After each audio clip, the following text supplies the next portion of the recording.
Hello friends, welcome to Galaxy classes. उम्मीद है आप सब बहुत अच्छे होंगे। आज का जो हमारा ये सेशन है, ये बेसिकली टारगेटेड है उन बच्चों को लेकर जो बिगिनर हैं। बहुत सारे बच्चे ऐसे होंगे जो पहले से एग्जामिनेशन की प्रिपरेशन कर रहे हैं, उनको एक आइडिया होगा।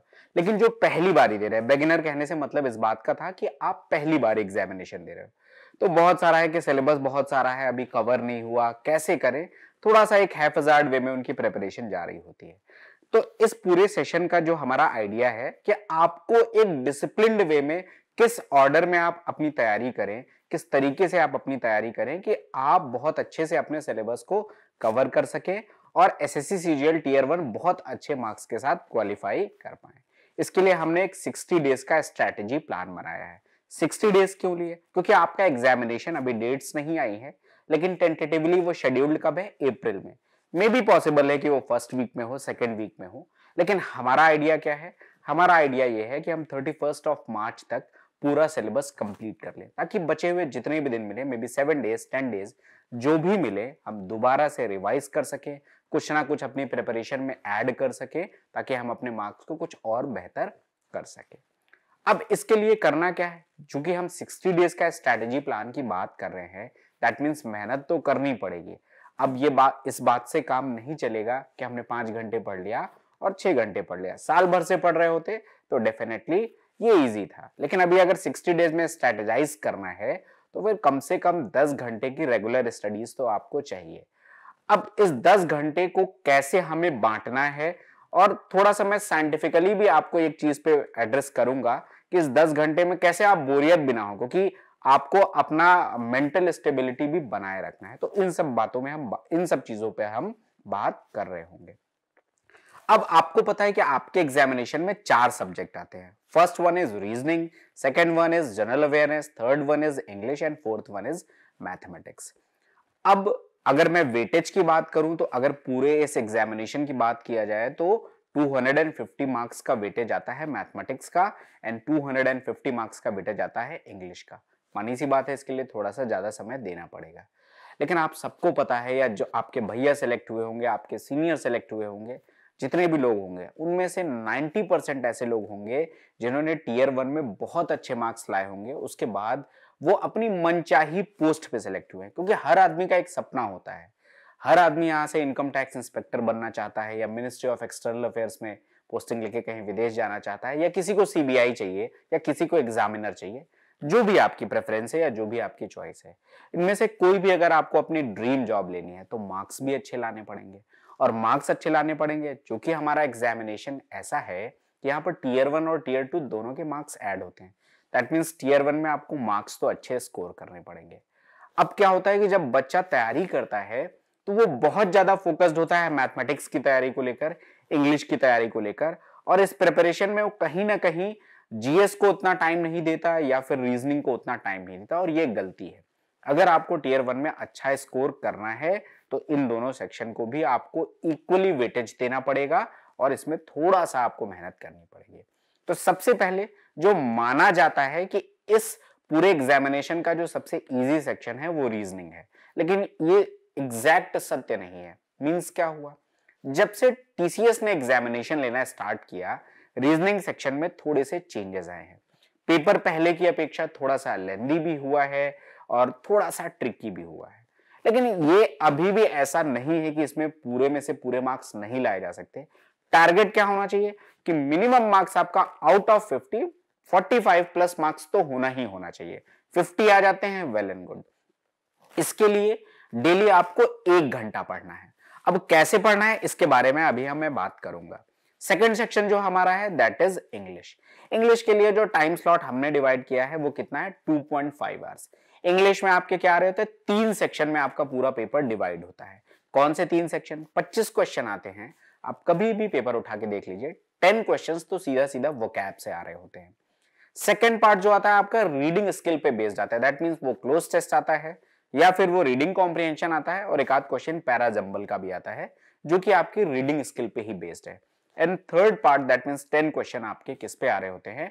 10 क्वेश्चंस आपके ग्रामर पे आ रहे होते हैं।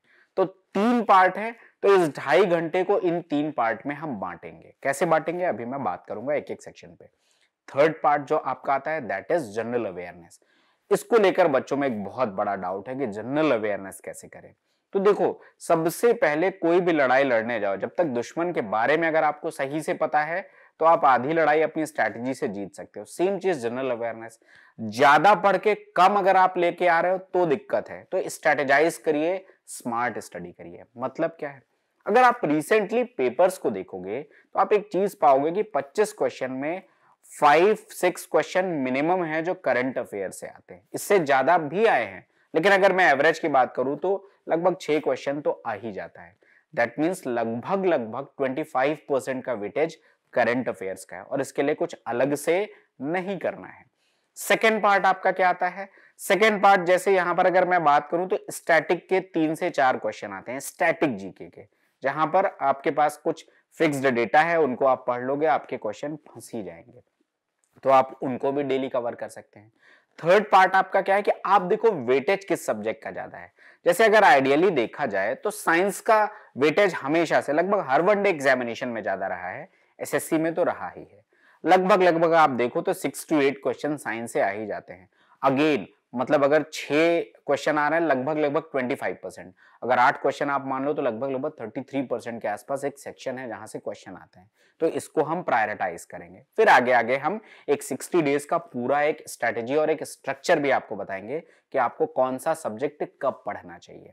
तो इस तरीके से हम जीएस के इन सारे सेक्शंस पे बात कर रहे होंगे, और इसके लिए आपको डेडिकेटेडली 2.5 घंटा देना है। कैसे डिस्ट्रीब्यूट करेंगे हम बात करेंगे। और चौथा पार्ट जिसको लेकर बड़ा हवा बना हुआ है कि मैथमेटिक्स, यहाँ पे थोड़ा सा टाइम तो चाहिए, क्योंकि बाकी सब्जेक्ट में तो आप पढ़ोगे, लेकिन गणित के बारे में कहा ही जाता है कि यहाँ पर कलम घिसनी पड़ेगी। जितनी कलम आप यहाँ पर घिस लोगे, आप मान के चलो एग्जामिनेशन में आप गणित में जितनी कम कलम घिसोगे आपके सिलेक्शन के चांसेस उतने ज्यादा होंगे। लेकिन वहां पर अगर कम पेन चलाना है तो अभी बहुत ज्यादा पेन चलाना पड़ेगा। तो इसके लिए डेली आपको लगभग 4 घंटे देना पड़ेगा। क्यों मैं कह रहा हूं कि 4 घंटे क्यों देना है मैथ्स के लिए, तो अगर आप 2018 ऑनवर्ड सारे पेपर देख लो, चाहे वो सीजीएल हो या सीपीओ हो या सीएचएसएल हो या एमटीएस हो, जितने भी एग्जामिनेशन एसएससी कराती है, अगर इन सारों के पेपर्स देखोगे और पूरे क्वेश्चंस देखोगे तो लगभग लगभग 6,500 के आसपास क्वेश्चंस आए हुए हैं, सारे शिफ्ट एंड ऑल। लेकिन ये 6,500 बहुत बड़ा नंबर नहीं है कि आपको डरना है कि अरे बाप रे कैसे 6,500 क्वेश्चंस को हम कंप्लीट करेंगे। इसके लिए क्या करना है, जब आप प्रैक्टिस करोगे तो आप देखोगे same type of question repeat होते रहते हैं। तो आइडियली आप देखोगे तो 4,000 से 4,500 क्वेश्चन ही आपको कवर करने होते हैं। कैसे करेंगे, एक आइडिया है कि डेली मोटा मोटा आपको 100 क्वेश्चन तो करने ही करने हैं। तो ये तो मोटा मोटा आइडिया होगा कि इस 10 घंटे को आप किस तरीके से स्ट्रेटेजाइज करोगे, किस तरीके से डिस्ट्रीब्यूट करोगे। एक और चीज, हमने जो टॉपिक का ऑर्डर बनाया है वो ऐसा बनाया कि जैसे मैं मैथमेटिक्स सेक्शन से शुरुआत करूं तो मैथमेटिक्स में out of 25 question 12 to 13 question advance mathematics से आते हैं। लेकिन कई बार एक हवा भी है कि एडवांस बड़ी कठिन है, तो हमने एक ऑल्टरनेट ऑर्डर बनाया। एक टॉपिक एडवांस का खत्म करिए, दूसरा टॉपिक आप अर्थमेटिक का खत्म करिए, फिर एडवांस का खत्म करिए, फिर अर्थमेटिक का खत्म करिए। एडवांस में टोटल सिर्फ 5 चैप्टर्स हैं अगर मैं नंबर सिस्टम को उसमें इंक्लूड करता हूं। जैसे पहला चैप्टर आपका क्या हो गया, पहला चैप्टर आपका हो गया ज्योमेट्री, दूसरा अलजेब्रा, तीसरा मेंसुरेशन, चौथा आपका क्या हो जाएगा ट्रिग्नोमेट्री, और पांचवा नंबर सिस्टम। इन 5 टॉपिक को भी आपने कवर कर लिया तो 12-13 सेक्शंस आ जाते हैं। डिटेल में जब मैं इसका पूरा आपका 60 डेज का प्लान डिस्कस करूंगा तो ऑर्डर पे भी बात कर रहा हूं। तो ये एक मोटा मोटा आइडिया है कि आपको अपने चारों सेक्शंस में क्या क्या पढ़ना है, किसके लिए डेली कितना टाइम डिस्ट्रीब्यूट करना है। अब मैं एक एक सेक्शन पे डिटेल में बात करूंगा। जैसे मैंने कहा कि रीजनिंग में टारगेट क्या है, टारगेट तो ये होना चाहिए कि 50 आउट ऑफ 50 मार्क्स आएंगे। मिनिमम टारगेट कितना होना चाहिए कि 45 प्लस मार्क्स तो आने ही चाहिए। अब देखो यहां पर करना क्या है और जो हम गलती करते हैं, क्योंकि एक कॉमन परसेप्शन क्या है, कॉमन परसेप्शन आपका ये है कि भाई रीजनिंग इजी आता है। लेकिन मैं आपको बार बार इस बात को कह रहा हूं, रिपीटेडली कह रहा हूं कि 18 ऑनवर्ड्स चीजें चेंज हुई हैं। तो आपको क्या करना है रीजनिंग में, सबसे पहला काम आपने करना है, आपको डेली एक मॉक टेस्ट देना है। रीजनिंग का 25 क्वेश्चन का मॉक टेस्ट जो कि प्रीवियस ईयर्स में पूछा हुआ है।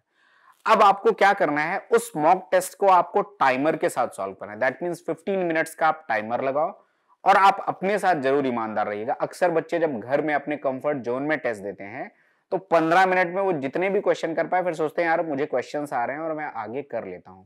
वो 20 मिनट 25 मिनट तक चले जाते हैं। आदत मत खराब करिए, अपने आप से ईमानदार रहिए। 15 मिनट्स मतलब 15 मिनट्स, आप 1 सेकंड एक्स्ट्रा नहीं देंगे। आप देख लो कि उन 15 मिनट में आपके कितने मार्क्स आए हैं। रेस्ट ऑफ द क्वेश्चन को आप तुरंत सॉल्व कर लो, लेकिन आप अपना इवैल्यूएशन 15 मिनट्स के अकॉर्डिंग करोगे। इसमें दो चीजें आएंगी, क्योंकि मैं एक बात बहुत बारी अक्सर अपने सेशंस में भी कहते रहता हूं कि देखो, मॉक टेस्ट आपको सिलेक्शन नहीं दिला सकते। मॉक टेस्ट सिर्फ आपको एग्जामिनेशन प्रेशर हैंडल करना सिखाते हैं, टाइम मैनेजमेंट करना सिखाते हैं, लेकिन जब तक आप उन पेपर्स की एनालिसिस नहीं करोगे आपका स्कोर नहीं बढ़ेगा।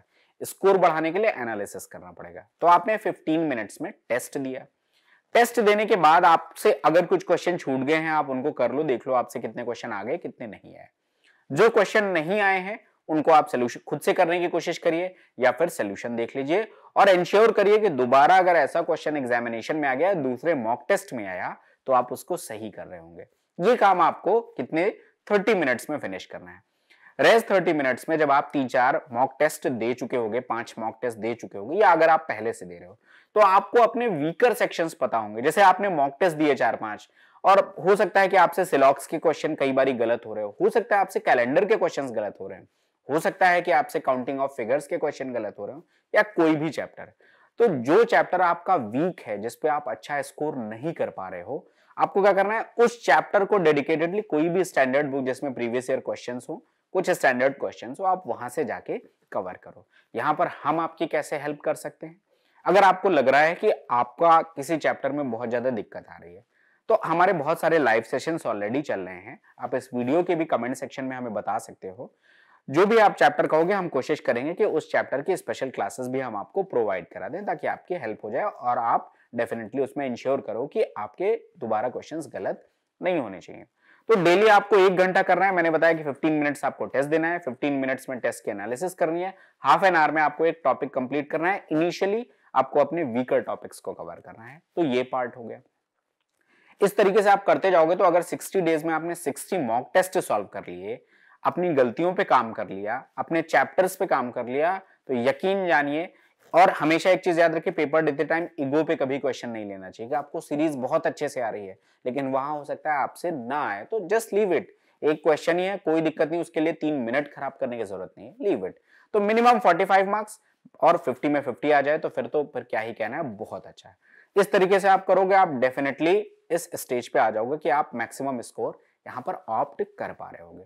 तो डेफिनेटली आपको यहां पे सक्सेस मिलेगी। रीजनिंग में आपको इसके सिवा अलग से कुछ करने की जरूरत नहीं है, इतने में आपका काम हो जाएगा। सेकेंड पार्ट आता है। सेकेंड पार्ट मैंने इंग्लिश उठाया। अब मैंने कहा कि इंग्लिश में 3 सेक्शन आते हैं, मैं पहले बता चुका हूं। मैंने कहा कि 2.5 घंटे आपको पढ़ना है। अब इस 2.5 घंटे को हम 3 स्लॉट में डिवाइड करते हैं। फर्स्ट आवर 1 घंटा आपको वोकैब के लिए देना है। वोकैब का एक सेशन है, लेकिन मैं आपको आइडिया दे रहा हूं कि आपके वोकैब में मेजर पार्ट्स क्या आते हैं। 4 चीजें आ रही होती हैं, one word, idioms, anto and syno. आपने फॉर एग्जांपल वन वर्ड्स रटना आसान होता है, तो जब आप मॉर्निंग स्लॉट में, सुबह जिसे कहते हैं ना ब्रह्म मुहूर्त में, जब आप पढ़ रहे होते हो, तो उस ब्रह्म मुहूर्त में रटने वाले काम पे थोड़ा सा फोकस करिए। कोशिश करिए कि डेली 50 to 70 और 80 वर्ड्स आप एक एक टॉपिक से स्टार्ट करो। वन वर्ड आपने 3-4 दिन 5 दिन का टारगेट लो, आराम से किया जा सकता है। और आप वन वर्ड पूरा प्रीवियस ईयर पहले खत्म करो। आप मान के चलो कि अगर 3 से 4 वन वर्ड आएंगे तो 2 से 3 तो वहीं से आएंगे। फिर ये जब खत्म हो जाए तो आप कुछ नए के लिए जा सकते हो। लेकिन आपको डेली 1 घंटे, इसको आप 2 पार्ट में भी बांट सकते हो कि अगर आप वन वर्ड पढ़ते पढ़ते उब गए तो आप वन वर्ड के साथ आप क्या कर सकते हो, एक चीज और कोई मर्ज कर सकते हो। It may be idioms, it may be synonym, it can be anything. लेकिन मैं आपको एक चीज रिकमेंड करूंगा। हमने अपनी गैलेक्सी क्लासेस के यूट्यूब चैनल पे वर्ड्स चैंप नाम से एक सीरीज चलाई थी। 107 क्लासेस उस पर पड़ी हुई हैं। अगर मैं उन 107 क्लासेस की बात करूं तो लगभग 10,000 से ज्यादा वर्ड्स हमने कवर किए हैं। अब टाइम सेविंग करना है तो मैं आपको जरूर रिकमेंड करूंगा, आप जाओ यूट्यूब पर और 20 मिनट्स, वो सेशन हमारे 40-45 मिनट्स के हैं, लेकिन मैं कहूंगा 20 से 25 मिनट आप दो। आप उसको 1 जितने में आप कंफर्टेबल हो, 1.25x या 1.5x, थोड़ा सा स्पीड बढ़ाकर उसको 20-25 मिनट में फिनिश करो। वहां पर सर ने बहुत अच्छी स्टोरी टेलिंग्स के थ्रू बहुत सारे वर्ड्स को सिखाने की कोशिश की है, तो आपको फायदा मिलेगा। तो ये भी आप काम कर सकते हो। आप बहुत सारे, लगभग सारे प्रीवियस ईयर आपके कवर हो जाएंगे, प्लस एक एक टॉपिक से आप कवर करना चालू करो। तो आपको 1 घंटा डेडिकेटेडली वोकैब को देना है। प्रेफरेबल है कि आप मॉर्निंग स्लॉट दीजिए। फर्स्ट थिंग तो आपने ये करनी है। सेकेंड पार्ट मैंने कहा रीडिंग स्किल। ये पार्ट, इसको आपको क्या रखना है, भागना नहीं है, ये बात आप एकदम एश्योर करो अपने आप से कि देखो रीडिंग स्किल चूंकि टीयर 1 और टीयर 2 में भी बहुत ज्यादा वेटेज है। टीयर 2 में तो आरसी और क्लोज टेस्ट का 50 क्वेश्चंस आता है और पैराजंबल मिला लो तो 20 क्वेश्चंस और दैट मींस 70 क्वेश्चन सीधे सीधे आपकी रीडिंग स्किल पे आते हैं। तो आप यहाँ पे दो काम कर सकते हो।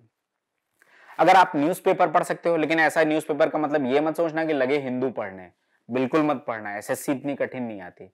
न्यूज़पेपर जो भी आपको लग रहा है कि आपका फेवरेट सेक्शन स्पोर्ट्स है, आपको क्रिकेट पढ़ना है, तो आप क्रिकेट वाला पन्ना जाके पढ़ो। जरूरी नहीं कि अखबार मंगाओ, आप ऑनलाइन भी पढ़ सकते हो, that is absolutely fine. Online reading habit भी आपको डेवलप करनी पड़ेगी, क्योंकि पेपर आपको ऑनलाइन देना है। ये हैबिट डेवलप करनी पड़ेगी वर्टिकल स्क्रीन पे क्वेश्चन पढ़ने की। ये जो हर एक क्वेश्चन पे आपके 10-10 सेकंड 15-15 सेकंड बचते हैं ना, ये रियल टाइम इंपैक्ट करते हैं आपकी सफलता में। तो आप ऑनलाइन पढ़ने की भी हैबिट डाल सकते हो। तो ये काम आप कर सकते हो। जो भी आपको पसंद हो आप वो पढ़ो। आपको लग रहा है कोई नॉवेल पढ़ना है, लेकिन ट्राई कि आप इंग्लिश में ही पढ़ो। और एक काम तो ये करना है, 10-15-20 मिनट आप अपनी इस रीडिंग को दो और डेली कम से कम दो, एक आरसी और एक क्लोज टेस्ट। ये 10 मिनट में हो जाएगा। 5 मिनट में आपने एक आरसी करना है, 5 मिनट में आपने एक क्लोज टेस्ट करना है और उसको आप देखो कितना आप कर रहे हो। डेली आप करोगे और थोड़ा थोड़ा आप पढ़ते भी जाओगे, आप खुद ही इंप्रूवमेंट अपने आप में देखोगे कि 15-20 दिन बाद आपकी अंडरस्टैंडिंग अच्छी होती जाएगी। और इसका एक और फायदा भी है, आपकी रीडिंग स्किल अच्छी होगी तो आप पेपर भी, ये अपने आप में एक आर्ट है। खैर अब मैं उस आर्ट को डेवलप करने की बात नहीं करूंगा, लेकिन आपकी रीडिंग स्किल अच्छी होगी तो आप दूसरे की अपेक्षा थोड़ा सा टाइम बचा पाओगे, आप एज ले पाओगे। तो ये आपको आधा घंटा अपनी रीडिंग स्किल पे देना है, जिसमें मैंने कहा 10 मिनट आरसी और क्लोज टेस्ट के लिए, बाकी 15-20 मिनट आपको जो अच्छा लगता है वो पढ़िए, लेकिन ईमानदारी से डिसिप्लिन वे में डेली पढ़ने की हैबिट डालिए। आपको टीयर 2 का जब भी हम कभी स्ट्रेटेजी सेशन बताएंगे तो मैंने बताया कि 70 क्वेश्चन का वेटेज है, अगेन बहुत इंपॉर्टेंट हो जाता है। And third part grammar. Grammar आपका पेपर अगर देखा जाए तो वहां पे एरर स्पॉटिंग आती है, वहां फिल इन द ब्लैंक्स आता है, वहां सेंटेंस इंप्रूवमेंट आता है, वॉइस भी एक आध क्वेश्चन आ जाता है, नरेशन भी आ जाता है। तो लेकिन 10 क्वेश्चन से ज्यादा नहीं आता। आपने क्या करना है, टॉपिक वाइज जाना है। फॉर एग्जाम्पल आप 2-3 चीजें जो एकदम कोर हैं, वर्ब की जानकारी आपको बहुत ज्यादा होनी चाहिए, तो आप वर्ब स्टार्ट करो। और उसमें करना क्या है, कोई भी एक स्टैंडर्ड बुक जिसमें आपके पास पूरे रूल्स दे रखे हैं, उन रूल्स को पढ़ो और प्रीवियस ईयर क्वेश्चंस या जो भी एक्सरसाइज वहां पे दे रखी है उसको उन रूल्स के बेस्ड पे सॉल्व करो। डेली आपको 1 घंटा इसमें देना है। 20-25 मिनट आप रूल्स पढ़िए, 15-20-25 मिनट आप प्रैक्टिस करिए। जो डाउट्स आता है, हम लोगों ने आपको इतना ज्यादा सपोर्ट दे रखा है, कहीं पर भी डाउट है, आपके पास डाउट का भी नंबर है हमारा, आप उस पर भेज सकते हो, या फिर आप हमारे कमेंट सेक्शन में जो भी आपकी इंग्लिश की लाइव क्लासेस चल रही है आप वहां पे पूछ सकते हो। डेफिनेटली हम उन सारी चीजों को आंसर कर ही देंगे। तो ये भी आपके पास है। तो इस तरीके को 2.5 घंटे को मैंने 3 पार्ट में बांटा।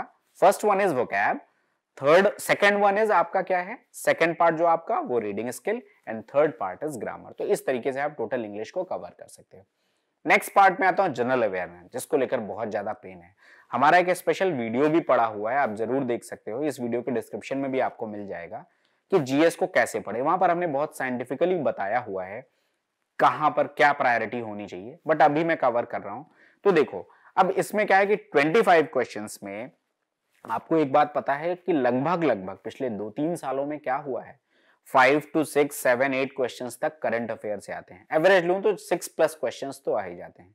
दैट मींस 25% वेटेज आपका किसका है, करंट अफेयर्स का है। इसके लिए आप दो काम कर सकते हो। हमारा मॉर्निंग में 8 AM पर हमारे यूट्यूब चैनल पे क्लासेस हो रही होती हैं, आप उसको फर्दर जितना करंट अफेयर्स पढ़ना है वहां से कवर कर सकते हो। हमारे टेलीग्राम चैनल पे करंट अफेयर्स के कंपाइलेशन पड़े हुए हैं, आप वहां से हमारी मैगजीन, हर मंथली हमारी मैगजीन आती है, आप उसको फॉलो कर सकते हो, उससे काफी कुछ कवर हो जाएगा। और पिछले 6 महीने का भी आपको पढ़ना है। अब इसको पढ़ने के लिए, पढ़ना एक चीज है और आपको रियल टाइम में वो चीजें याद रह गई कि नहीं याद रह गई, ये इवेल्युएट करना बहुत जरूरी है। तो आप क्या करोगे, एक कंपाइलेशन जो भी है, आप किसी स्टैंडर्ड बुक से पिछले 6 महीने 7 महीने का करंट अफेयर्स पढ़िए। आगे का आप डेली हमारे साथ कवर कर सकते हैं। डेली 15 मिनट, 20 मिनट, 25 मिनट आप यहाँ पे दे सकते हो। और पुराना आप करने के बाद उसकी प्रैक्टिस कैसे करोगे, तो अगर आप गैलेक्सी क्लासेस के ऐप पर जाओगे तो हमारा वहां पे क्विज सेक्शन में करंट अफेयर्स का एक स्पेसिफिक टैब है और उसमें पिछले 1-1.5 साल की डेली की क्विजेस पड़े हो। डेली हम 10 क्वेश्चन करंट अफेयर्स के डालते हैं। आप वहां पर जाकर आपने फॉर एग्जांपल आपने जनवरी का पढ़ लिया, तो आप जनवरी सेक्शन में, जनवरी की जब आप क्विजेस देखोगे जाके वहां पर आप क्विजेस सॉल्व कर लो। कुछ जो आपको आते होंगे तो आपका कॉन्फिडेंस गेन होगा, जो नहीं आता होगा आपका नॉलेज बढ़ जाएगा। तो इस तरीके से आप रिवीजन भी कर सकते हो वहां से। और आपको नया पढ़ने के लिए जो कंटेम्परेरी चल रहा है उसके लिए 15-20 मिनट का आप हमारी क्लास कर सकते हो, और पुराना आपको 15-20 मिनट रिवाइज करते जाना है, उसकी प्रैक्टिस करते जाना है। और ये जो क्विज वाला पार्ट है, ये खाली टाइम में जब कभी कभी दिमाग पढ़ते पढ़ते पजल्ड हो जाता है तो बैठ के एक क्विज दे लिया, तो इस तरीके से आपको करना है, तो ये करंट अफेयर्स वाला सेक्शन कवर हो जाएगा। सेकेंड पार्ट क्या आता है, जैसे आपके पूरे एग्जामिनेशन में देखा जाए तो out of 25 question 6 to 8 question science से आ रहे होते हैं। साइंस में भी सबसे ज्यादा वेटेज बायोलॉजी का होता है, फिर केमिस्ट्री एंड फिजिक्स। लेकिन अब ये रिजिड नहीं है, जनरली तो 4 to 2 हम कहते हैं कि 4 क्वेश्चन बायोलॉजी से, 2 फिजिक्स से, 2 केमिस्ट्री से, कभी कभी चेंज भी हो सकता है 3 to 3, तो वेरिएबल है। लेकिन आपको साइंस पहले पढ़ना है, तो फर्स्ट गो में आप साइंस पढ़ोगे। इस वीडियो के डिस्क्रिप्शन में हम आपके साथ एक और पीडीएफ भी हम यहाँ पे अपलोड कर देंगे। हमारा एक और सेशन है कि how to start as a beginner, how to prepare as a beginner, उस वीडियो को भी जरूर देखिएगा। वहां पर हमने बहुत डिटेल में आपको बता रखा है कि आप तैयारी कर रहे हो तो फर्स्ट फेज ऑफ प्रिपरेशन में आप किन किन टॉपिक्स को पढ़ो, क्योंकि हर एग्जामिनेशन का अपना एक आइडिया होता है। तो आप इंपॉर्टेंट टॉपिक्स को पहले कवर कर लो, फिर बाद में रेस्ट ऑफ द सिलेबस को कवर करो। तो अगर आप सेक्शन वाइज क्लासेस करने जा रहे हो तो वहां पर भी पहले उसके इंपॉर्टेंट सेक्शंस को कवर करिए और फिर रेस्ट ऑफ द टॉपिक्स के। इसके लिए एक और चीज आपको बताना चाहूंगा, एक हमारे यूट्यूब चैनल पे विजेता सीरीज आ रही है जिसमें डेली शाम को 5 to 8 classes, 1 hour maths, 1 hour English and 1 hour GS. इस बार हमने बहुत अच्छे से उन क्लासेस को डिजाइन किया है। फॉर एग्जाम्पल जैसे मैं जीएस सेक्शन की बात कर रहा हूं, तो जीएस सेक्शन में क्या है कि हमने पूरी साइंस की क्लासेस एक साथ लगा दी हैं और बहुत ज्यादा उसको इस तरीके से बनाया हुआ है कि 10 से 12 क्लासेस में आपके काफी ज्यादा इंपॉर्टेंट सेक्शंस को कवर कर लिया जाए। तो आप उन क्लासेस को भी फॉलो कर सकते हो। सेम चीज इन मैथ्स एंड सेम चीज इन इंग्लिश ऑल्सो। तो इस तरीके से आपने क्या किया कि 6 क्वेश्चन, तो 7 क्वेश्चन आपके करंट अफेयर्स के कवर हो गए, 6 to 8 क्वेश्चन आपके साइंस सेक्शंस के कवर हो गए। तो साइंस वाले सेक्शन को आप पहले फिनिश करो। सेकंड, फिर आप देख लो कि हिस्ट्री से 3 क्वेश्चन लगभग आया है, तो हिस्ट्री, अब हिस्ट्री में भी मैंने बताया कि मैं पीडीएफ डलवा दूंगा कि हिस्ट्री में भी इंपॉर्टेंट सेक्शन क्या है कि मॉडर्न से ज्यादा क्वेश्चन आते हैं। मिडेवल में गया तो मुझे पता है कि मुगल एम्पायर या बुद्धिज्म, जैनिज्म, सूफिज्म ये इंपॉर्टेंट है, तो पहले हम इन चीजों को कवर करेंगे, बाकी फिर रेस्ट ऑफ द सिलेबस को कवर करेंगे। तो इस तरीके से हम प्रायोरिटाइज कर रहे होंगे। तो अब इस 2.5 घंटे में मैंने लगभग 30 से 40 मिनट तो आपके करंट अफेयर्स को डेडिकेट कर दिया। एक चीज और ऐड करूंगा, स्टैटिक सेक्शन, लगभग 3 से 4 क्वेश्चन स्टैटिक के आते ही आते हैं। स्टैटिक इन द सेंस जो फिक्स हैं, it can be mountains, about rivers, about ridges, about national international boundaries, about currencies, इस टाइप के जो भी क्वेश्चन है, ऐसे बहुत सारा जो स्टैटिक जीके है, उस स्टैटिक जीके के लिए भी आप 30 से 40 मिनट का एक टाइम स्लॉट ले सकते हो, जिसमें स्टैटिक जीके को भी आप डेली पढ़ो, धीरे धीरे आप करते चलोगे तो आपका ये पूरा पार्ट भी तैयार हो जाएगा।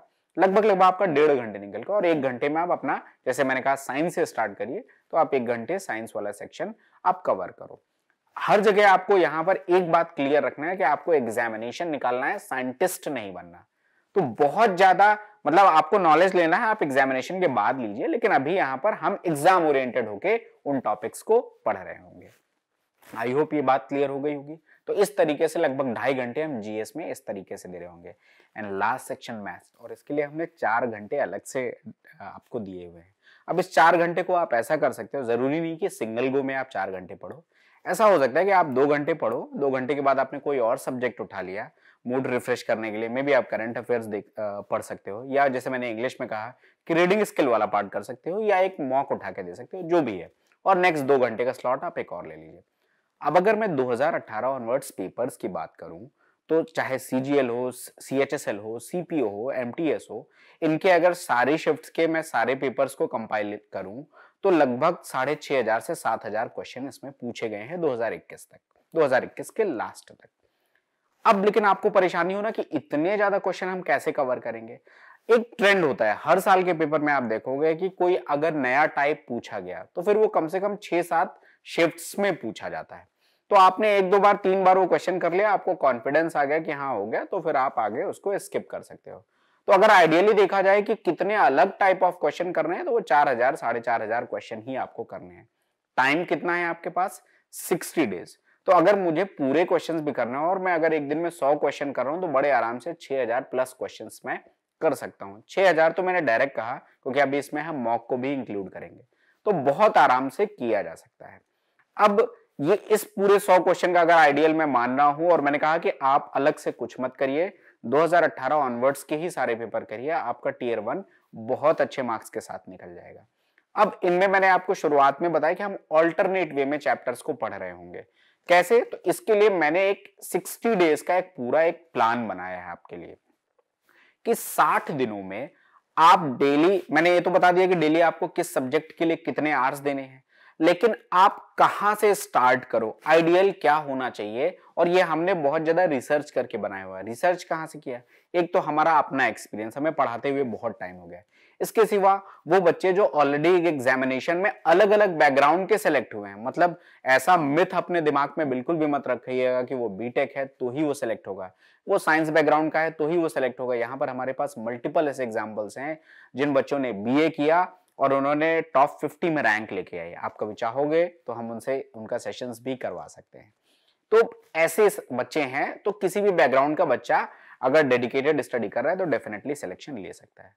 तो अब मैं उस 60 डेज स्ट्रेटेजी और 60 डेज के टाइम टेबल पे बात करूंगा कि 60 डेज के टाइम टेबल को कैसे हमें करना है। तो आपके सामने अब स्क्रीन पर एक 60 डेज का टाइम टेबल आ रहा है जिसके बारे में मैं एक एक चीज आपको डिटेल में समझाता रहूं। जैसे सबसे पहले आपको यहां पर क्या दिख रहा है? मैथमेटिक्स का सेक्शन दिख रहा है। तो मैथमेटिक्स में मैंने जो पहला टॉपिक लिया है वो क्या लिया है? अलजेब्रा।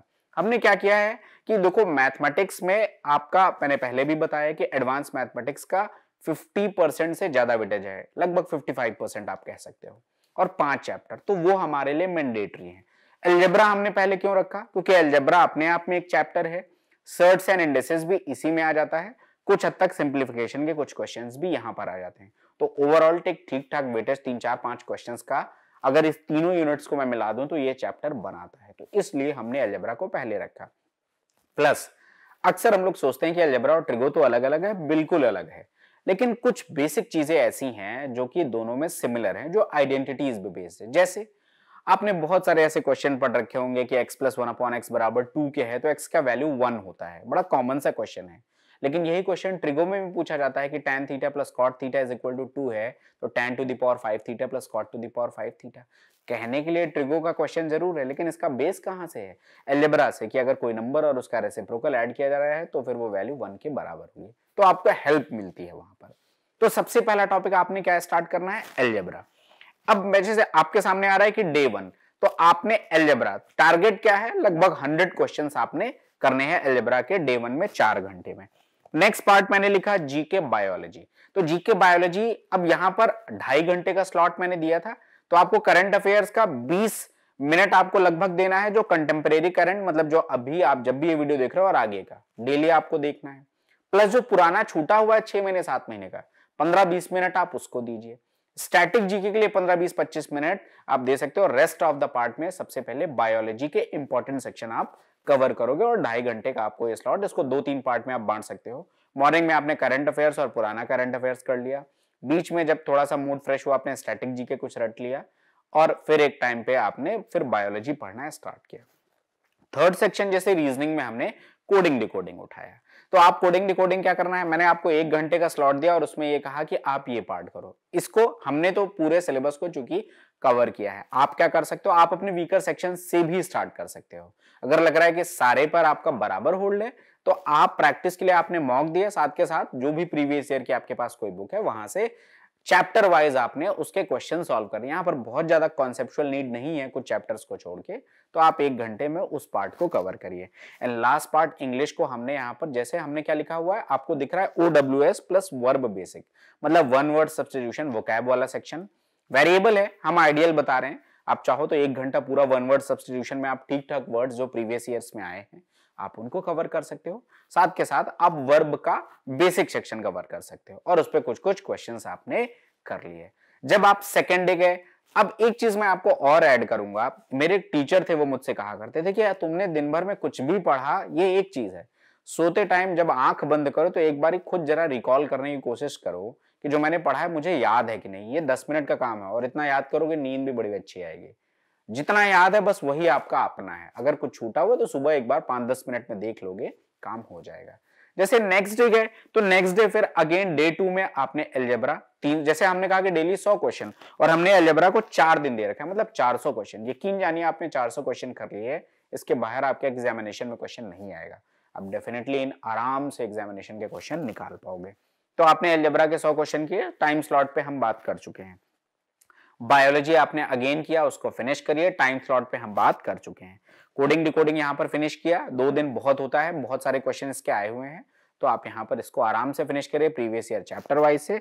एंड नेक्स्ट पार्ट जब इंग्लिश में आए तो वन वर्ड सब्स्टिट्यूशन, आपको जो भी लग रहा है कि 100 वर्ड्स आप पढ़ सकते हो तो आप उनको पढ़िए, प्लस वर्ब का जो थोड़ा एडवांस सेक्शन है उसका रूल प्लस प्रैक्टिस आपको करनी है। सिमिलरली जब मैं थर्ड डे आया तो एल्जेब्रा पढ़ा, बायोलॉजी पढ़ा। अब यहाँ पर रीजनिंग में चूंकि चैप्टर छोटे छोटे हैं, काफी ज्यादा चैप्टर्स हैं, तो मैं ऑड वन आउट में आ गया। ये बड़ा कॉमन सेंस वाला टॉपिक है, तो आप बस प्रैक्टिस करो तो आपको आइडिया लग जाएगा कि एग्जामिनेशन में किस टाइप के ऑड वन आउट आते हैं और क्या उसके पीछे की साइकोलॉजी होती है, तो आपको आइडिया लग जाएगा प्रीवियस ईयर क्वेश्चंस करने से। सेम चीज जब आप आगे आए तो आपने वन वर्ड सब्स्टिट्यूशन वर्ब पढ़ा, और वर्ब में और एडवांस सेक्शन जो कुछ भी होते हैं, क्योंकि वर्ब थोड़ा सा बड़ा टॉपिक भी है एंड अगेन इंपॉर्टेंट टॉपिक भी है, तो आपने ये कवर किया। लेकिन पढ़ना ऐसे ही है कि आधे घंटे थ्योरी आपने वर्ब की पढ़ी, आधे घंटे पे आपने उस पर बेस्ड क्वेश्चंस प्रैक्टिस किए। नेक्स्ट डे एल्जेब्रा, अगेन आपको 100 क्वेश्चन कवर करने हैं, चैप्टर क्लोज करना है, इससे ज्यादा टीयर 1 के लिए अभी रिक्वायर्ड आपके पास नहीं है। बायोलॉजी आपको कोशिश करना है कि हमने बायोलॉजी के लिए 5 दिन दे रखे हैं, तो 5 दिन में आप उसको कवर करो। 5 दिन में कैसे कवर करना है, अगर ये भी डाउट है तो आप डेफिनेटली कमेंट सेक्शन में पूछ सकते हैं। हमारी जो कंसर्न फैकल्टीज है डेफिनेटली इसका आंसर आपको कर देंगे कि 5 दिन में हम कैसे अपने सिलेबस को बांटे रिवाइज करने के लिहाज से। अगेन मैं आ गया, जब रीजनिंग में डायरेक्शन सेंस टेस्ट एक क्वेश्चन जरूर आता है, तो डायरेक्शन सेंस टेस्ट आपने कर लिया। और अगले दिन जो आप आ गए तो अब इसके बाद आपने क्या किया कि टेंसेस को स्टार्ट कर लिया। वन वर्ड सब्स्टिट्यूशन एक बड़ी लिस्ट है, क्यों? क्योंकि टीयर 1 में 3 से 4 क्वेश्चन और टीयर 2 में लगभग 10 क्वेश्चन। तो हर साल चूंकि सीजीएल में 17-18 शिफ्ट होती हैं, सीएचएसएल में 17-18 शिफ्ट होती हैं, एमटीएस में लगभग इतनी शिफ्ट, और सीपीओ, तो हर साल काफी कुछ क्वेश्चंस आ जाते हैं। तो आपने वन वर्ड किया, साथ के साथ आपने टेंसेज स्टार्ट कर लिए, और पढ़ने का तरीका वही होगा जो हम ऑलरेडी डिस्कस कर चुके हैं। नेक्स्ट पार्ट, जैसे मैंने कहा कि हमने ऑल्टरनेट रखा है, तो अब जैसे मैंने आप लोगों से कहा कि हमने ऑल्टरनेट टॉपिक्स रखे हैं, मतलब एडवांस का टॉपिक फिर एक अर्थमेटिक का टॉपिक। और अर्थमेटिक में आपको पता है कि अगर 2 कॉन्सेप्ट्स पे आपका बहुत अच्छा होल्ड है, एक परसेंटेज और एक रेशियो, अगर इस पे होल्ड है तो अर्थमेटिक सेक्शन आपका लगभग इसके बाहर बहुत कुछ नहीं है कॉन्सेप्चुअली। तो अब कुछ बच्चों को लगेगा कि शायद मैं परसेंटेज पहले कर लूं, कुछ को लगेगा मैं रेशियो। हमने आइडियली रेशियो रखा है। अगर किसी को लगता है कि नहीं मुझे परसेंटेज पहले करना है तो आप डेफिनेटली कर सकते हो। दोनों टॉपिक एक दूसरे से इंटर रिलेटेड टॉपिक है। तो आपने क्या किया, आपने डे 5th पर रेशियो एंड प्रोपोर्शन पढ़ा। अब जो बायोलॉजी है हमने 5 दिन का स्लॉट रखा, और मैंने कहा भी कि अगर आपको इसमें भी डाउट है कि कैसे कवर करना है तो वो भी बताइए, हम बताएंगे आपको। तो 5वें दिन आप बायोलॉजी इंपॉर्टेंट सारे सेक्शन आप कोशिश करिए कि आप रिवाइज कर चुके हो। 5वें दिन आपको बायोलॉजी क्लोज करनी है। जब रीजनिंग में आए तो आपने ब्लड रिलेशन, एक क्वेश्चन यहां से जरूर आता है, तो आपने उसको पढ़ा। और नेक्स्ट जब आप इंग्लिश में आए तो आपने वन वर्ड सब्स्टिट्यूशन आपने यहां पर किया, और साथ के साथ टेंस आपने पूरा रिवाइज कर लिया। जब मैं इसके बाद कहां पर आया, इसके बाद में आया डे 6 पर। रेशियो एंड प्रोपोर्शन आपको अगेन यहां पर रिवाइज करना है। 100 क्वेश्चन आप टारगेट ले रहे हो, काफी कुछ यहाँ पे रिवाइज हो जाएगा। अब चूंकि बायो हमने 5 दिन पढ़ लिया है, तो हमने क्या किया, थोड़ा सा आपको स्विच किया कि आप बोर भी ना हो। एक आध क्वेश्चन कंप्यूटर का आपके एग्जामिनेशन में जरूर आता है, तो आपने यहाँ पर कंप्यूटर बहुत लिमिटेड सेक्शन है, तो जो भी इंपॉर्टेंट है एग्जामिनेशन के पॉइंट ऑफ व्यू से आपने कंप्यूटर वाले सेक्शन को रिवाइज कर लिया। काफी कुछ चीजें आपको पता भी होती हैं कंप्यूटर की। इसके सिवा रैंकिंग एंड अरेंजमेंट आपने रीजनिंग में उठाया, एक दिन में इसको खत्म करने का टारगेट रखा। और जब आप इंग्लिश में आए तो आप वर्ब पढ़ चुके हो, आप टेंसेस पढ़ चुके हो, तो अब आप यहाँ पर वॉइस पढ़ सकते हो। अब वॉइस में क्यों हम यहाँ पे कह रहे हैं, जस्ट बिकॉज टीयर 1 में कभी 1 क्वेश्चन या 2 क्वेश्चन आता है, लेकिन टीयर 2 में लगभग 20 से 25 क्वेश्चन आते हैं, तो इंपॉर्टेंट हो जाता है। और जो इसके लिए बेसिक अंडरस्टैंडिंग चाहिए वो ऑलरेडी आप कवर कर चुके हो, तो यहां पर हम वॉइस आप पढ़ सकते हो। अब जो डे 7 है, डे 7 मतलब मैं मान रहा हूं आपने जब से स्टार्ट किया, डे 7 मतलब आपका वो एक वीक पूरा हुआ। अब आपको इस 7वें दिन कुछ नया नहीं पढ़ना है, सिर्फ भागते ही नहीं जाना है। अगर पुराना रिकॉल नहीं है तो ऐसे पढ़ने का कोई फायदा नहीं। डे 7 आपको सिर्फ रिवीजन के लिए रखना है। 2 काम करने हैं। जैसे सबसे पहले आपके पास जो दिख के आ रहा है वहां पे लिखा हुआ है revision plus mock. Mock in the sense ये एक ओवरऑल आपको मॉक देना है। ओवरऑल मॉक का मतलब ये कि आपको एक 100 क्वेश्चन का प्रॉपर मॉक देना है विद इन टाइम लिमिट। और मैं एक चीज आपसे कहूंगा, 60 मिनट का पेपर होता है, आप पूरी प्रैक्टिस करोगे 55 मिनट्स की। रीजन क्या है, मैं इस बात को भी बार बार कहता हूं, जब आप अपने घर में इतने कंफर्ट जोन में पेपर देते हो तो हार्ट बीट आपकी 70 to 75 होती है। सीरियस एस्पिरेंट हो, एग्जामिनेशन में जाते हो तो हार्ट बीट 90 प्लस होती है। इस प्रेशर को मेंटेन करना होता है, इसलिए मॉक देना बहुत जरूरी है। तो मॉक दीजिए, उसकी एनालिसिस करिए। मैथमेटिक्स में आपने जो 2 टॉपिक कवर किए हैं पूरे वीक, उनको रिवाइज कर लीजिए ढंग से। जो भी अच्छे क्वेश्चन आपने, जब 100-100 क्वेश्चन डेली आप कर रहे थे, जो अच्छे क्वेश्चन थे आपने उसी टाइम उसको टिक किया होगा, उनको दोबारा जाके देख लीजिए। नया कुछ नहीं पढ़ना है, पुराना जो पढ़ा है उसको रिकॉल करके खत्म करना है कि ये चीजें दोबारा गलत नहीं होंगी। सेम चीज अब आप जब जीएस में आओगे तो आपने कंप्यूटर पढ़ लिया, आपने बायो पढ़ लिया है, कोशिश करिए पूरा रैप करने की, उसको रिवाइज करिए। सेम चीज आप कहां पर आ गए, जब रीजनिंग में तो आपने जो 2 टॉपिक 3 टॉपिक पढ़ लिए हैं, आप उसको रिवाइज करिए। और सेम चीज आपके साथ इंग्लिश में है कि आपने वर्ब पढ़ लिया, आपने टेंस पढ़ लिया, आपने वॉइस स्टार्ट कर दिया, आप इसको रिवाइज करिए। और एक और चीज, इस चार्ट में आपको एक चेक लिस्ट भी लिखी हुई है, टारगेट कंप्लीटेड। ईमानदार होइए अपने साथ, टारगेट अगर नहीं कंप्लीट हुआ है, just fill it. Mental impact बहुत पड़ता है। आप जहां पढ़ते हो, आप अपने सामने इस कैलेंडर को लगाओ और उस पर लिखो कि नहीं, मुझसे ये टारगेट नहीं कंप्लीट हुआ, और अगर हो गया है तो आपको बूस्ट मिलेगा, आपको किक मिलेगी, और अगर नहीं हुआ है तो लिखो कि नहीं हुआ है, थोड़ा सा एफर्ट और करना पड़ेगा। तो ये चेकलिस्ट आपको ईमानदारी से फॉलो करना। कई लोगों को लगेगा कि इसका क्या फायदा, बहुत फायदा है, आप डेफिनेटली करिएगा। तो इस तरीके से एक वीकली प्लान है, 6 दिन पढ़ो, 7वें दिन एक मॉक देना है, रिवाइज करना है। और चूंकि एक डेली 10-10 घंटे पढ़ोगे तो 7वें दिन ये सब करने के बाद कुछ 1-2 घंटे बिंज वॉचिंग बिल्कुल नहीं करनी। कुछ लग रहा है अच्छा तो 1-8 घंटे देख लिया, कहीं घूम आए। वैसे मैं ये भी कहूंगा कि डेली आधा घंटा आप घूमने टहलने की आदत डालो, लेकिन ये फेसबुक, व्हाट्सएप और इन सब चीजों पे बहुत ज्यादा डिस्ट्रैक्ट नहीं होना है कि रील्स ही देख रहे हैं 3 घंटे, ये काम नहीं करना है। बहुत ज्यादा डिसिप्लिन रखना है, मोबाइल्स का बहुत सही यूज करना है। थोड़ा सा अगर आप घूमो टहलोगे तो मेरे हिसाब से फिजिकल वर्कआउट ज्यादा अच्छा होगा, ज्यादा आप फ्रेश फील करोगे। अगेन आपका एक टारगेट कंप्लीट, अगर कोई टारगेट छूट गया है नेक्स्ट वीक, तो आपका कोशिश होना चाहिए कि उसको पहले कवर, प्रायोरिटाइज करो कि उसको थोड़ा एक्स्ट्रा टाइम देके हम उसको कवर करें, और जो कवर हो गया well and good. Next week में आपके पास दूसरे वीक का हमने एक कैलेंडर आपके सामने आ रहा है। अब यहां पर हमने क्या किया, तीसरा टॉपिक नंबर सिस्टम ले लिया। बहुत ज्यादा इंपॉर्टेंट टॉपिक है, बहुत ही ज्यादा, डायरेक्टली इनडायरेक्टली इस चैप्टर से बहुत ज्यादा क्वेश्चन आते हैं। प्लस ये आपको बहुत ज्यादा हेल्प करता है ऑप्शन एलिमिनेशन में। जैसे यहाँ पर यूनिट डिजिट पढ़ाया जाएगा, यहाँ पर रिमाइंडर थ्योरम आपके सिलेबस का पार्ट है, तो बहुत कैलकुलेशन वाले पार्ट भी कई सारे हैं। नंबर ऑफ जीरो से बहुत सारी चीजें निकलती हैं। तो ये चैप्टर वैसे भी इंपॉर्टेंट है, डायरेक्ट क्वेश्चन के लिहाज से, इनडायरेक्ट क्वेश्चन के लिहाज से। तो आपने क्या किया, 8वें दिन अब नंबर सिस्टम को स्टार्ट किया। अब आप जब जीएस में आए तो अब आपने क्या किया, केमिस्ट्री स्टार्ट कर लिया। सेम चीज नंबर सीरीज, जैसे रीजनिंग में आपने नंबर सीरीज स्टार्ट कर लिया, और वहां पर वन वर्ड सब्स्टिट्यूशन आपने कवर कर लिया है। तो अब आपको क्या उठाना है, ईडीएम्स उठाना है। ईडीएम्स क्यों, क्योंकि टीयर 2 में लगभग 8 से 10 क्वेश्चन, टीयर 1 में 3 से 4 क्वेश्चन, वेटेज ज्यादा है। तो आपने ईडीएम्स एंड फ्रेजेस पढ़ना स्टार्ट किया, साथ के साथ आप वॉइस आपको कंटिन्यू करना है। तो इस तरीके से डे 8 आपने कंटिन्यू किया। डे 9 में सेम नंबर सिस्टम, 100 क्वेश्चंस आपको लगाने हैं टॉपिक वाइज। आप जीएस में आए तो आपने केमिस्ट्री पढ़नी है। आप रीजनिंग में आए, मैंने कहा कि नंबर सिस्टम बहुत बड़ा टॉपिक है, तो नंबर सिस्टम आप कवर करो। और इंग्लिश में ईडीएम्स, प्लस आपने नेक्स्ट टॉपिक क्या ले लिया, नरेशन स्टार्ट कर लिया। यहां पर भी अगर आपको वर्ब आता है, आपको टेंसेस आता है, तो आप नरेशन बिल्कुल स्टार्ट कर सकते हो। अगेन टीयर 1 में कभी किसी सेट में 1 क्वेश्चन या कभी 2 क्वेश्चन, और ओवरऑल टीयर 2 में लगभग 20 से 25 क्वेश्चन, तो वेटेज काफी ज्यादा है। तो आपने ईडीएम्स के साथ साथ यहाँ पे नरेशन स्टार्ट किया। सिमिलरली नंबर सिस्टम चूंकि बड़ा टॉपिक है, तो हमने तीसरा दिन में नंबर सिस्टम को दिया। आप वहां पर फिर अगेन 100 क्वेश्चंस करिए, वहां पर 100-120 क्वेश्चन जितने आप कर सकते हो। और एक और चीज आपसे कहूंगा, यहाँ पर थोड़ा सा पॉज लेके, वो ये कहना चाहता हूं कि यहाँ पर जब मैं 100 क्वेश्चन को कह रहा हूं करने के लिए, तो 100 इंडिपेंडेंट क्वेश्चन। इंडिपेंडेंट का मतलब आपको एक कॉन्सेप्ट समझ में आ गया, अगला क्वेश्चन सेम वैसा है। 1-2 क्वेश्चन आप रेपिटेशन के लिए कर लो, बाकी अगर देखते ही पता चल जाता है कि क्वेश्चन होना है या नहीं होना, अगर लग रहा है हो रहा है, स्किप इट, नया क्वेश्चन करिए। तो इस तरीके से आपको 300 इंडिपेंडेंट क्वेश्चन करने हैं। फिर आप जीएस में आए तो आपने केमिस्ट्री पढ़नी है। जब आप रीजनिंग में आए तो आपको अल्फाबेटिकल सीरीज कवर करनी है। और जब आप इंग्लिश में आए तो अगेन आपको ईडीएम्स पढ़ना है, साथ के साथ नरेशन। इसी तरीके से अब मैंने कहा कि हमने ऑल्टरनेट लिया नंबर सिस्टम के बाद, अब मैं परसेंटेज में आ गया हूं मैथमेटिक्स में। डे 11, 12, 13 आपको परसेंटेज डेली आपको कवर करना है। इसी तरीके से जब जीएस में आए तो आपको 3 दिन में पूरी फिजिक्स कवर करना है। और जब रीजनिंग में आए तो एनालॉजी बहुत इजी टॉपिक है, तो एक दिन आपने जो डे 11th है आपने एनालॉजी कवर किया, डे 12th में आपने सिलॉक्स कवर किया, डे 13th में आपने कैलेंडर कवर किया। और इसी तरीके से इंग्लिश में डे 11th में idioms plus subject verb agreement, again important topic है, बहुत जरूरत पड़ती है। डे 12 में अगेन आपने idioms plus subject verb agreement and day 13 में आपने again idiom plus subject verb agreement पढ़ा।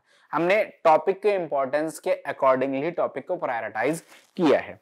इस तरीके से आपने डे 13 तक किया और डे 13 के बाद आपने क्या किया, अब अगेन डे 14 आपको कुछ नहीं करना, आपको रिवीजन करना है, आपको कुछ नया नहीं पढ़ना है। एक मॉक 55 मिनट्स में टाइमर के साथ देना है, मॉक की एनालिसिस करना है और बाकी जो कुछ भी जिस सब्जेक्ट में पढ़ा है, जीएस में, रीजनिंग में या फिर इंग्लिश में, आपको उसको रिवाइज करना है। थोड़ा बहुत बॉडी को रिलैक्स, 1-2 घंटे के लिए घूमने फिरने निकल जाइए और रिफ्रेश होइए, मस्त नींद लीजिए और नेक्स्ट डे फिर से स्टार्ट करिए, क्योंकि जब 60 दिन की बात हो रही है तो फाइट डेडिकेटेड तो चाहिए। इसी तरीके से हमने ये पूरा कैलेंडर आपको, एक हम आपको नंबर दे रहे हैं 9289427084, आपके स्क्रीन पे भी ये नंबर आ जाएगा। आप इस नंबर पे हमें व्हाट्सएप पे मैसेज कर सकते हो, तो आपको ये पूरा कैलेंडर भी आपको आपके नंबर पे भेज दिया जाएगा। तो आप इस कैलेंडर को डेफिनेटली इसका प्रिंट आउट निकालिए। इसका प्रिंट आउट निकालने के बाद अपनी स्टडी टेबल के सामने चिपकाइए और जो लास्ट सेक्शन है, टारगेट कंप्लीटेड और नॉट, जैसे गेम्स में होता है ना मिशन कंप्लीटेड और फिर उछलते कूदते रहते हैं, तो वही सेम चीज होनी चाहिए। जैसे वो चीट डे होता है ना, तो अपने आप को चीट करने के लिए टारगेट यही रखिए कि अगर मेरा टारगेट कंप्लीट हुआ तब तो आज मैं 2 घंटे घूमने जाऊंगा या डोमिनोज से पिज्जा खाने जा रहा हूँ। टारगेट नहीं कंप्लीट हुआ तो फिर नहीं जाना है। ये सारा काम तभी होगा जब टारगेट कंप्लीट होगा। तो ये अपने आप को चीयर अप करने के लिए, अपने आप को कुछ मोटिवेशन देने के लिए सारी चीजें जरूरी होती हैं। तो इस तरीके से ये पूरा 60 डेज का हमने टॉपिक वाइज हर सब्जेक्ट का पूरा एक प्लान है, जो आप इस नंबर पे जब आप हमें मैसेज करोगे आपको ये पूरा कैलेंडर दे दिया जाएगा जिसको आपको लगाना है। तो आप हर वीक एक मॉक दे ही रहे होगे और इस तरीके से ऑल्टरनेट चैप्टर्स आप पढ़ रहे होगे। तो इसमें और बहुत डिटेल में नहीं जाऊंगा। अब जब आप इसमें आगे आओगे, आप जब ये पूरा कैलेंडर लोगे जो हम आपको देंगे, तो उसमें बहुत जगह हमने लिख रखा है कि आपको बीच बीच में, क्योंकि मॉक की संख्या बढ़ानी भी है, तो बीच बीच में आपको मॉक देना है और ये सारी चीजें भी आपको करते रहना है कि आप मॉक दीजिए अलग से, क्योंकि मॉक अल्टीमेटली आपको सिलेक्शन दिलाएगा। मॉक की एनालिसिस आपकी बहुत ज्यादा जरूरी है। कुछ सेक्शंस में आपका सिलेबस 60 दिन से पहले ही कवर हो जाएगा, जैसे रीजनिंग में या इंग्लिश में भी लगभग कवर हो जाएगा। तो वहां पर फिर बैक टू बैक आपको previous year question paper sectional आपको डेली के डेली सॉल्व करते ही रहने हैं। तो इस तरीके से आप करोगे, आपका बहुत डेडिकेटेडली ये पूरा सिलेबस आपका कंप्लीट होता जाएगा। एक और चीज कहूंगा, एग्जामिनेशन जब नजदीक होगा, पहले आप वीकली दे रहे हो, फिर धीरे धीरे मॉक्स की फ्रीक्वेंसी भी बढ़ाएगा इन बिटवीन। अभी शुरुआत में आपने पहले मान लो फर्स्ट मंथ आपने 4 ही मॉक दिए और सेक्शनल दिए, नेक्स्ट मंथ में आप वीक में 2-2 मॉक देना चालू करो। और जब एग्जामिनेशन की डेट आ जाएगी, लगभग 1 महीने पहले आपको पता होगा, तो कोशिश करो डेली 1 मॉक देने की। इस तरीके से आप करोगे, आपका सिलेबस पूरा कंप्लीट होगा। और लास्ट में इस सेशन को कंक्लूड करते टाइम बस मैं एक ही बात कहूंगा, हमारी विजेता सीरीज चल रही है जिसमें हम 2018 ऑनवर्ड सारे इंपॉर्टेंट क्वेश्चंस को डेली कवर कराते हैं। मंडे टू फ्राइडे क्लासेस होती हैं, सैटरडे संडे स्पेशल क्लासेस होती हैं। इसके सिवा अगर आपको कोई भी टॉपिक जिसमें आपको डाउट है, आप हमें कमेंट सेक्शन में यहाँ पर लिख सकते हैं। हम डेफिनेटली उन टॉपिक को प्रायोरिटी में, हम उन टॉपिक्स को डेफिनेटली करवा रहे होंगे। तो हमारे एंड से जितना सपोर्ट होगा हम आपको देंगे। मेहनत आपको करनी है। हम एक बात हमेशा याद रखिए, दुनिया में सफलता आपको सिर्फ 2 ही इंसान दिला सकते हैं। पहला तो भगवान तो भाई भगवान ही, और दूसरा आप खुद, और कोई आपको सफलता नहीं दिला सकता। हम सिर्फ आपको डायरेक्शन दे सकते हैं, हम आपको सही रास्ता बता सकते हैं, कुछ आपके हिस्से की मेहनत कर सकते हैं। मेहनत इन द सेंस कि बहुत बारी आप स्ट्रीमलाइन करनी होती हैं चीजें, कि मतलब कैसे पढ़ें, क्या इंपॉर्टेंट है, तो ये सारी सहूलियत हम आपको देंगे। मेहनत आपको ही करनी है। तो wishing you all best of luck. आप तैयारी करिए। तैयारी के रिगार्डिंग कोई भी डाउट है आप कमेंट सेक्शन में लिखिए, हमारे एक्सपर्ट आपसे बात भी करेंगे। किसी भी तरह की कोई भी दिक्कत आ रही है आप हमसे कम्युनिकेट कर सकते हैं, हमारी एक्सपर्ट टीम आपसे डेफिनेटली बात करेगी और आपको उसका सोल्यूशन मिलेगा। उम्मीद है आपको ये सेशन अच्छा लगा होगा और आप इस तरीके से अगर आप अपनी तैयारी करेंगे तो आपको डेफिनेटली सक्सेस मिलेगी। Thank you and stay tuned.